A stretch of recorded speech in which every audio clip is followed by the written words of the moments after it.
Hello friends, welcome back to our channel. और आज हम अपनी आगे की सीरीज़ को स्टार्ट करेंगे। तो चलिए स्टार्ट करते हैं।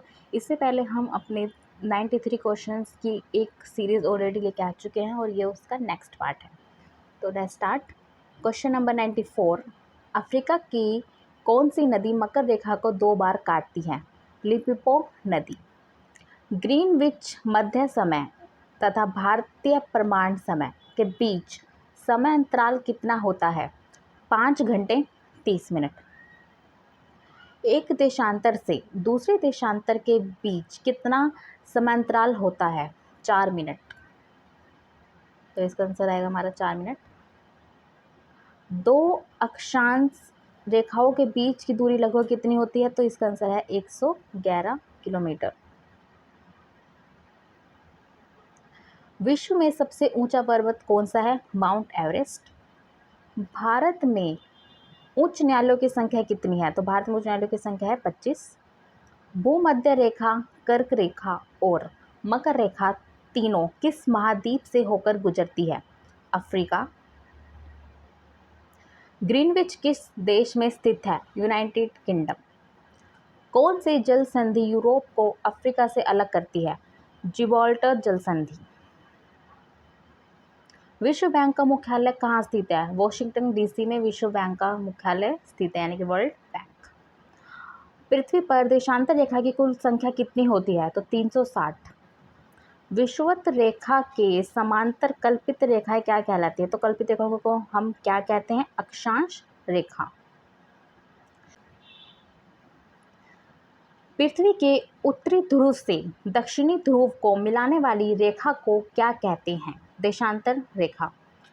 प्रधान मध्यांतर रेखा कहाँ से होकर गुजरती है? यानी कि प्राइम मेरिडियन लाइन। तो ये कहाँ से होकर गुजरती है? ग्रीनविच।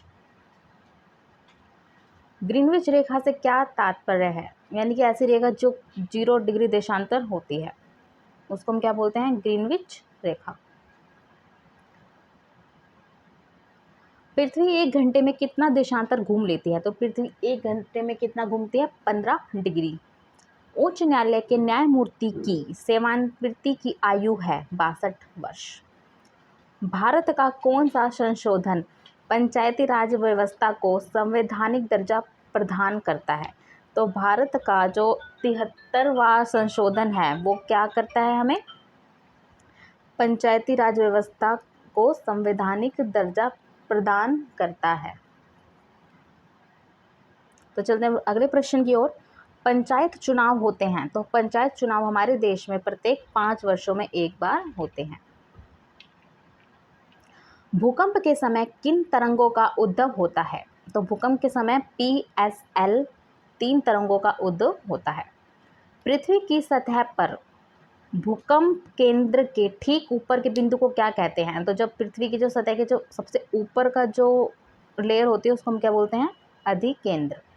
ये सबसे ऊपर के एक बिंदु को कहा जाता है। सी के नायडू कप किस खेल से संबंधित है? तो जो सी के नायडू कप है वो हमारे क्रिकेट से संबंधित है। और ऐसा एक प्रश्न जीके में पूछा जाता है कि ये कप किससे संबंधित है, इसलिए तो आपको ये सब पता होना चाहिए। प्रिंस ऑफ वेल्स कप किस खेल से संबंधित है? तो प्रिंस ऑफ वेल्स कप हमारा गोल्फ से संबंधित है। रणजी ट्रॉफी ये हमारे क्रिकेट से संबंधित है। और रंगास्वामी कप ये हमारा हॉकी से संबंधित है। किस महाद्वीप का क्षेत्रफल सबसे कम है? तो ऑस्ट्रेलिया का क्षेत्रफल सबसे कम है। उत्तर अमेरिका महाद्वीप की सर्वोच्च पर्वत चोटी कौन सी है? तो माउंट मैकिनले उत्तर अमेरिका महाद्वीप की सबसे ऊंची चोटी है। सार्क सार्क का मुख्यालय कहाँ पर स्थित है? नेपाल में, नेपाल काठमांडू में। ILO यानी कि अंतर्राष्ट्रीय श्रम संगठन का मुख्यालय कहाँ स्थित है? तो जेनेवा में। उच्च न्यायालय के न्यायाधीश की नियुक्ति कौन करता है? तो इनकी नियुक्ति करते हैं हमारे राष्ट्रपति। जिला न्यायाधीश शब्द संविधान के किस अनुच्छेद में आया है? अनुच्छेद 233। भाषाओं में सुनामी शब्द किस भाषा से संबंधित है? तो सुनामी शब्द हमारे जापानी शब्द से लिया गया है। जापानी। शब्द को सुनामी इस तरीके से, टी इसके आगे जो होता है वो साइलेंट होता है। भूकंप का कारण क्या होता है? भूकंप का जो कारण होता है वो तो है हमारा टेक्टोनिज्म, जिसके कारण भूकंप आता है। डेविस कप किस खेल से संबंधित है? ये वाला प्रश्न काफ़ी बार आप उठा के देखेंगे तो बहुत बार पूछा गया है, और है डेविस कप का संबंध है लॉन टेनिस से। प्रश्न की ओर, वेलिंगटन ट्रॉफी किस लिए दी जाती है? तो वेलिंगटन ट्रॉफी हमारी रोइंग के लिए दी जाती है। नेहरू गोल्ड ट्रॉफी किस खेल से संबंधित है? तो ये हमारे फुटबॉल से संबंधित है। जो हमारी नेहरू गोल्ड ट्रॉफी है ये हमें फुटबॉल में दिया जाता है। अंध महाद्वीप, अंध महाद्वीप किसको बोला जाता है? तो ये बोला जाता है किसको? अफ्रीका को।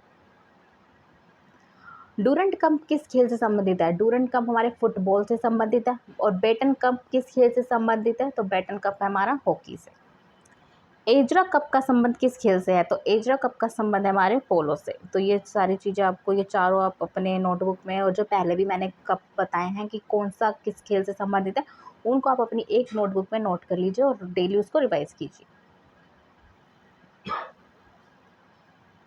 राइटर कप किस खेल का प्रसिद्ध टूर्नामेंट है? तो राइटर कप हमारे गोल्फ का प्रसिद्ध टूर्नामेंट है। सुब्रतो कप किससे संबंधित है? तो सुब्रतो कप है फुटबॉल। किस कप ट्रॉफी का संबंध लॉन टेनिस से है? तो डेविस कप का संबंध लॉन टेनिस से है। संतोष ट्रॉफी का संबंध किससे है? संतोष ट्रॉफी फुटबॉल। वर्धमान ट्रॉफी किससे संबंधित है? तो यह है भारोत्तोलन से, यानी कि वेट लिफ्टिंग से। भारत की सबसे पुरानी हॉकी टूर्नामेंट कौन सी है? Beighton cup. Aga Khan cup किससे संबंधित है? हॉकी से। और रॉबर्ट्स कप हमारा फुटबॉल से। कौन सी ट्रॉफी क्रिकेट से संबंधित है? एशेज। संसार में सबसे बड़ा महाद्वीप कौन सा है? एशिया, यानी कि जहाँ पर हमारा इंडिया है। किस महाद्वीप को उसके काफ़ी बड़े भाग में वर्षा की कम मात्रा की प्राप्ति कारण प्यासी भूमि का महाद्वीप कहा जाता है? तो ऑस्ट्रेलिया को क्या कहा जाता है? प्यासी भूमि का महाद्वीप, और ये सबसे छोटा भी है। किस महाद्वीप से होकर कर्क, विषुवत और मकर तीनों रेखाएं गुजरती हैं? तो ये हमारा अफ्रीका में कौन सी तीनों रेखा गुजरती है? और हमारे इंडिया से कौन सी होकर गुजरती है? कर्क रेखा। विश्व का दूसरा सबसे बड़ा महाद्वीप कौन सा है? अफ्रीका। अफ्रीका कौन सा है? दूसरा सबसे बड़ा महाद्वीप। किसे पर्वतों का सागर कहा जाता है? तो ब्रिटिश कोलंबिया को क्या कहा जाता है? पर्वतों का सागर। या पूछा जा सकता है पेपर में, ब्रिटिश कोलंबिया को क्या कहा जाता है? तो आपको बताना है पर्वतों का सागर। विश्व की सर्वाधिक लंबी पर्वत श्रृंखला कौन सी है? तो एंडीज। एंडीज कौन सी है? सर्वाधिक लंबी।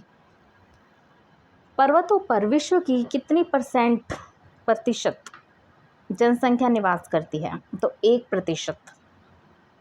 तो पूरे विश्व की सिर्फ और सिर्फ 1% जो जनसंख्या है वो कहाँ पर रहती है? पर्वतों पर।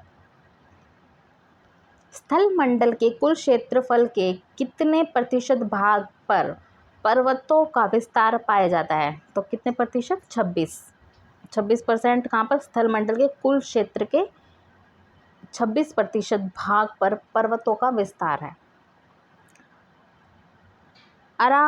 अराकानयोमा पर्वत किस देश में स्थित है? तो म्यांमार। ब्लैक फॉरेस्ट पर्वत कहाँ स्थित है? जर्मनी में। पर्वतों में कौन सी रॉइन नदी के किनारे अवस्थित है? तो ब्लैक फॉरेस्ट। अब चलते हैं अगले प्रश्न की ओर। ड्रेकनसबर्ग पर्वत कहाँ स्थित है? दक्षिण अफ्रीका में। माउंट टिटलिस किस देश में स्थित है? स्विट्जरलैंड में।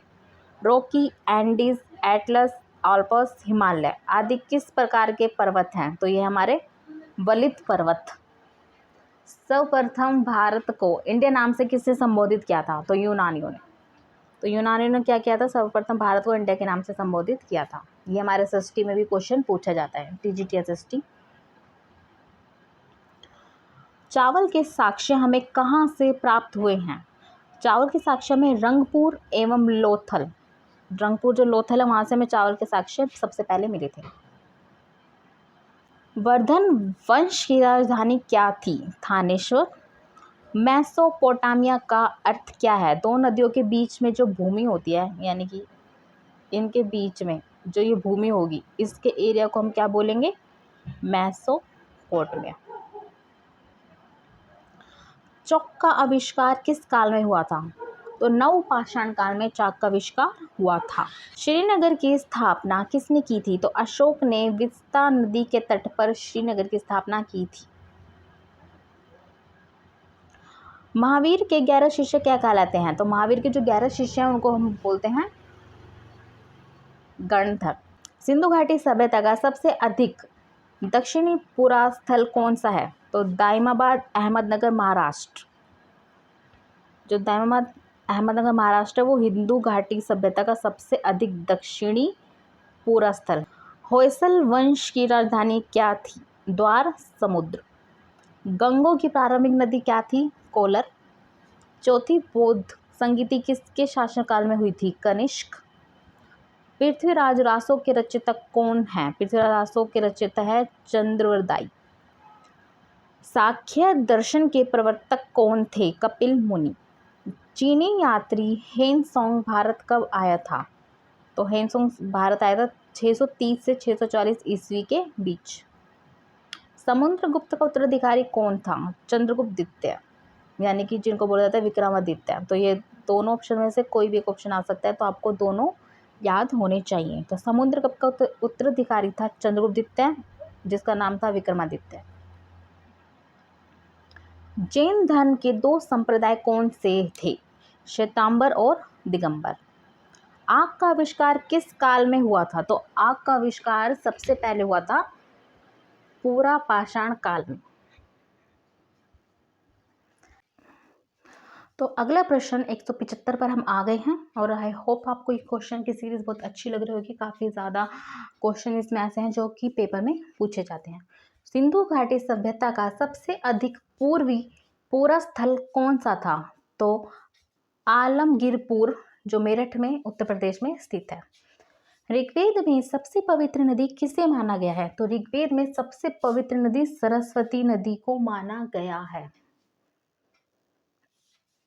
गहड़वाल वंश का संस्थापक कौन था? चंद्रदेव। मनुस्मृति किस वंश के समय में लिखी गई थी? तो जो मनुस्मृति थी वो हमारी लिखी गई थी शुंग वंश के समय में। महावीर का प्रथम अनुयायी कौन था? तो महावीर का सबसे जो प्रथम अनुयायी था वो कौन था? दामाद जमाली। सेन वंश का संस्थापक कौन था? सामंत सेन। गौतम बुद्ध के पिता का क्या नाम था? शुद्धोधन। चोल वंश का अंतिम राजा कौन था? चोल वंश का जो अंतिम राजा था वो था राजेंद्र तृतीय। राजकोट राजवंश का संस्थापक कौन था? दंती दुर्ग। भारत का प्रसिद्ध राष्ट्रीय वाक्य सत्यमेव जयते कहाँ से लिया गया था? तो ये लिया गया था मुंडकोपनिषद से। जैन धर्म का वास्तविक संस्थापक किसे माना जाता है? तो महावीर जैन को जैन धर्म का वास्तविक संस्थापक माना जाता है। द्वितीय जैन सभा कब आयोजित की गई थी? तो 512 ईस्वी में द्वितीय जो जैन सभा है वो आयोजित की गई थी। अष्टाध्यायी के लेखक कौन है? पाणिनि अष्टाध्यायी के लेखक हैं। तंत्र मंत्र वाला वेद कौन सा माना जाता है? तो अर्थवेद को जो है हमारा तंत्र मंत्र वेद भी कहा जाता है। अशोक के पिता का क्या नाम था? अशोक के पिता का नाम था बिंदुसार। महात्मा बुद्ध किस वंश से संबंध रखते थे? शाक्य वंश से। कल्याणी के चालुक्य वंश की स्थापना किसने की थी? तेलप द्वितीय ने। द्वितीय जैन सभा कहाँ पर आयोजित हुई थी? वल्लभी में। भारत में शिलालेख का प्रचलन किसने शुरू किया था? तो शिलालेख का जो प्रचलन था वो अशोक ने शुरू किया था। जैन धर्म में जीवन का अंतिम लक्ष्य क्या है? तो जीवन का अंतिम लक्ष्य क्या है? हमारा निर्वाण। पल्लव वंश का संस्थापक तथा प्रथम शासक कौन था? सिंह विष्णु। तो जो हम पढ़ने से जितना हमें याद होता है उससे ज़्यादा दुगनी तेजी से हमें याद होता है सुनने से और देखने से। तो जो ये वीडियो ये आपको बहुत ज़्यादा मदद करने वाली है। आपके काफ़ी सारे क्वेश्चन ऐसे होंगे जो आपको अब तक अच्छे से याद भी हो गए होंगे। तो इस वीडियो को अगर आप थक गए हैं तो पॉज करके देख लीजिए, या फिर कुछ टाइम बाद देखिए और प्रैक्टिस कीजिए और अपनी नोटबुक में ज़रूर लिखिए, ये सबसे ज़्यादा मेन होता है। मैंने भी अपनी तैयारी के वक्त अपनी नोटबुक्स में नोट्स बनाए थे और डेली मैं उसको रात को रिवाइज करती थी और काफ़ी क्वेश्चंस इस जो मैं आपको बता रही हूँ इसमें से आपको देखने को ज़रूर मिलेंगे। तो प्लीज़ आप अपने उसमें लिखिए और तैयारी कीजिए। तो चलते हैं हम अगले प्रश्न की ओर। निर्वाण का शाब्दिक अर्थ क्या होता है? दीपक का बुझ जाना। प्रथम जैन सभा कब आयोजित की गई थी? तो 322 से 298 ईस्वी पूर्व में। और जो दूसरी थी वो मैंने आपको बता दिया है, 528 कुछ ईस्वी के करीब की गई थी। एक सेकेंड, 512 ईस्वी में। 512 में पहली की, वो दूसरी की गई थी और पहली की गई थी हमारी 322 से 298 ईस्वी में जैन सभा आयोजित। लिपि, तो खरोष्टी लिपि किस प्रकार से लिखी जाती है? दाईं ओर से बाईं ओर। भारतीय राष्ट्रीय कांग्रेस की स्थापना कहाँ हुई थी? मुंबई में। केनान शब्द किस सब खेल से संबंधित है? तो स्नूकर से केनान शब्द संबंधित है। तो ये यहाँ पर हमारे 200 क्वेश्चंस पूरे हो गए हैं फ्रेंड्स, और आई होप आपको ये क्वेश्चन बहुत अच्छे लगे होंगे। ये हमारा पार्ट 2 था और पार्ट 3 भी हम आपके लिए जल्द लेके आएंगे। तो अपनी प्रैक्टिस जारी रखिए। Keep it up and all the best. मिलते हैं नेक्स्ट वीडियो में, और हमारे चैनल को सब्सक्राइब जरूर कीजिए और हमारा मोटिवेट कीजिए। Thank you.